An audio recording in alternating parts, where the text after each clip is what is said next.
More than 2,000 years ago, in a small town called Stagira in Macedonia, a boy was born who would forever change the course of human thought.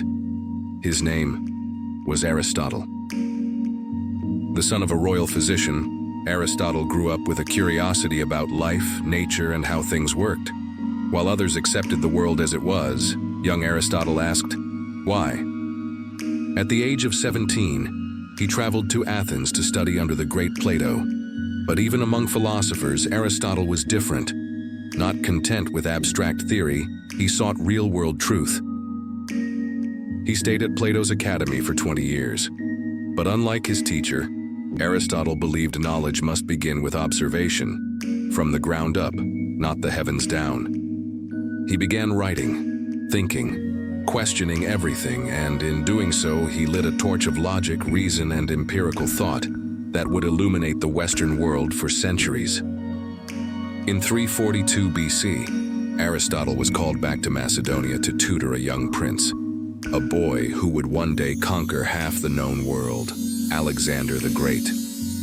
Imagine this, the most powerful man in history being shaped by the most powerful mind of his time.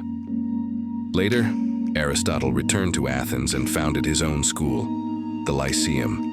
There, he didn't just teach, he built the world's first research institution. He studied everything: biology, astronomy, ethics, politics, logic, rhetoric, poetry. No question was too big, no detail too small.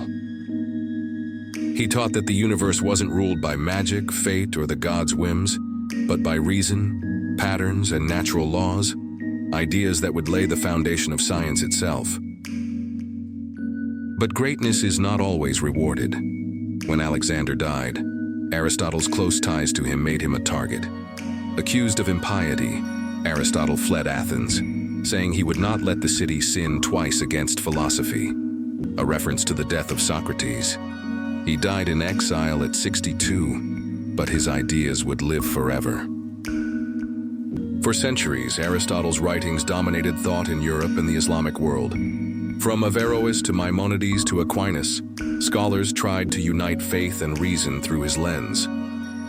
His influence became so vast that in medieval times, his works were treated as sacred, a testament to the power of one mind to shape entire civilizations. Today, we may reject some of his conclusions. He was, after all, a man of his time. But his method, his belief in questioning, observing, thinking logically, is more relevant than ever.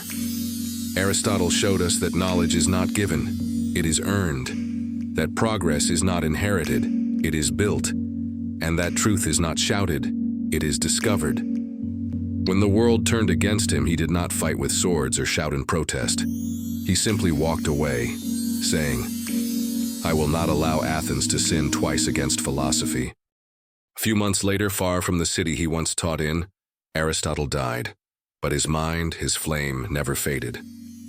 So the next time you ask why, remember the man who made that question sacred, the man who dared to think, the man who made thinking heroic.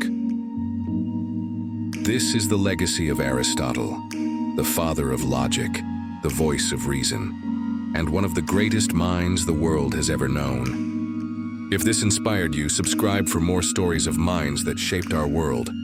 Until next time, keep asking questions.